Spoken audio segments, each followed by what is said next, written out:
ఒకప్పుడు మధ్యతరగతి కుటుంబాలలో స్కూటర్ ఉండటం అంటే గర్వంగా భావించేవారు.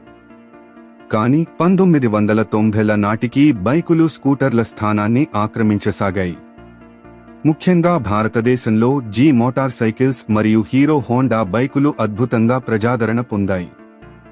హీరో హోండా అనేది రెండు సంస్థలు, భారతదేశానికి చెందిన హీరో గ్రూప్ మరియు జపాన్కు చెందిన హోండా మోటార్స్ కలిసి ఏర్పాటు చేసిన జాయింట్ వెంచర్. ఈ కలయిక అంతగా ప్రాచుర్యం పొందింది కాబట్టి 2001 నాటికి ఇది ప్రపంచంలోనే అతిపెద్ద ద్విచక్ర వాహనాల తయారీ సంస్థగా మారింది. ఒక దశలో భారత్లో 50కి పైగా మార్కెట్ షేర్ వీరి వద్దే ఉండేది. అయితే కాలక్రమంలో వీరి మధ్య విభేదాలు ఏర్పడటంతో 2010లో వీరు విడిపోయారు. మరి ఓ సైకిళ్ల కంపెనీ అయిన హీరో గ్రూప్కు ప్రపంచంలోనే అగ్రగణ్య బైక్ కంపెనీ అయిన హోండాతో విడిపోవాలనే ధైర్యం ఎలా వచ్చిందంటే అందులోనూ చాలా రహస్యాలు ఉన్నాయి. హీరో కంపెనీ ప్రారంభం 1956లో బ్రిజ్మోహన్ లాల్ ముంజాల్ గారు తన సోదరులతో కలిసి లుధియానాలో 50,000 రూపాయల రుణంతో సైకిల్ పార్ట్స్ తయారీ కంపెనీగా హీరో సైకిల్స్ స్థాపించారు. కొంతకాలానికే వాళ్లకు తాము పార్ట్స్ కాకుండా పూర్తిగా సైకిళ్లు తయారు చేస్తే మంచిదని తెలిసింది. ఈ ఆలోచనతో 1966 నాటికి వార్షికంగా లక్షల కొద్దీ సైకిళ్లు తయారు చేసి ప్రపంచ గిన్నిస్ రికార్డులోకి కూడా ఎక్కారు. హోండా మోటార్ ప్రారంభం. హోండా కంపెనీ స్థాపకుడు సోచిరో హోండా మొదట్లో క్లీనింగ్ జాబ్స్ చేసేవారు. తర్వాత మెకానిక్గా పనిచేసి పిస్టన్ రింగ్స్ తయారీ కంపెనీ ప్రారంభించారు. కానీ రెండవ ప్రపంచ యుద్ధం, భూకంపం వల్ల ఆయన కంపెనీ పూర్తిగా నాశనం అయ్యింది. అప్పటికీ మాత్రం ఆయన ఆశలు వీడలేదు. పాత ఫ్యాక్టరీని టొయోటాకు అమ్మి వచ్చిన డబ్బుతో 1946లో హోండా టెక్నికల్ ఇన్స్టిట్యూట్ ప్రారంభించారు. ఆ సమయంలో జపాన్లో పేదరికం పెరిగిపోవడంతో ప్రజలు నడకే ఆధారపడుతున్నారు అని చూసి సైకిల్కి చిన్న మోటార్ జోడించి బైక్ రూపంలో పరిష్కారం అందించారు. ఇది ప్రజలకు నచ్చడంతో 1949లో హోండా మోటార్ కంపెనీగా మారారు. ఈ ప్రయాణంలో 1959 నాటికి హోండా ప్రపంచంలోనే అతిపెద్ద మోటార్ సైకిల్ కంపెనీ అయింది. Hero Honda joint venture. 1980 దశకంలో భారత్లో స్కూటర్లు, మోపెడ్లే ఉండేవి. బ్రిజ్మోహన్ లాల్ ముంజాల్ గారు బైక్ మార్కెట్లో అవకాశాలు గమనించి ఇండియాలో మోటార్ తయారీకి అవసరమైన ఇంజిన్ టెక్నాలజీ లేకపోవడంతో జపాన్కు చెందిన హోండా కంపెనీతో కలిసేందుకు ప్రపోజల్ పంపారు. హోండా వెంటనే అంగీకరించింది. ఒప్పందం ప్రకారం హీరో బాడీ తయారు చేస్తే హోండా ఇంజిన్లను సప్లై చేస్తుంది.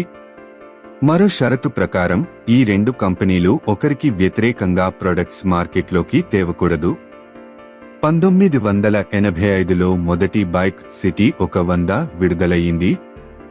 ఇది తక్కువ ధర, ఎక్కువ మైలేజ్, శక్తివంతమైన ఇంజిన్ వలన ప్రజల చేత విపరీతంగా ఆదరించబడింది. Fill it, shut it, forget it అనే ట్యాగ్ లైన్ కూడా ఎంతో పాపులర్ అయింది. విభేదాలు విడిపోయిన కథ. బైక్స్ ను ఇతర దేశాలకు ఎగుమతి చేయాలని హీరో అనుకున్నప్పుడు హోండా వ్యతిరేకించింది.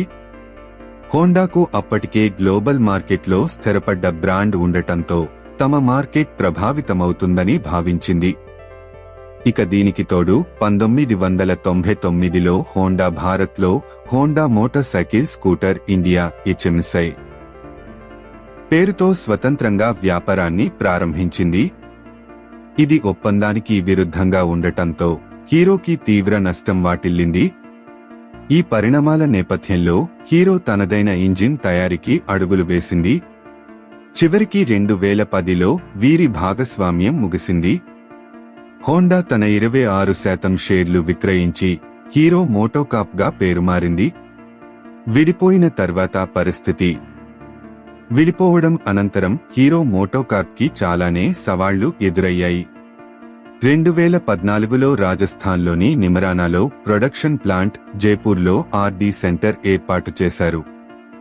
మార్కెట్లో తిరిగి స్థిరపడేందుకు యూత్ను టార్గెట్ చేసి పెద్ద పెద్ద సెలబ్రిటీలను బ్రాండ్ అంబాసిడర్లుగా తీసుకున్నారు. ఇదే సమయంలో హోండా ఇప్పటికే ఇండియన్ మార్కెట్లో మౌలిక సదుపాయాలు కలిగిన కంపెనీగా నిలిచింది. అయితే ఆసక్తికరమైన విషయం ఏమిటంటే 2011లో హోండా నెట్వర్క్ $55 బిలియన్లు ఉండగా 2023 నాటికి అది $45 బిలియన్లకు పడిపోయింది.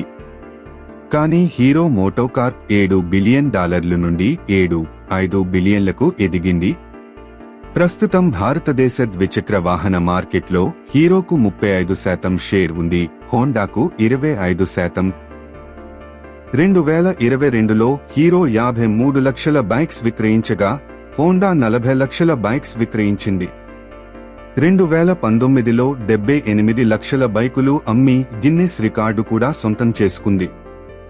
ఇది స్పష్టం చేస్తుంది, వీరు విడిపోయిన తర్వాత హీరో చాలా కష్టాన్ని ఎదుర్కొని అయినా తన స్థానాన్ని మరింత బలంగా నిలుపుకుంది.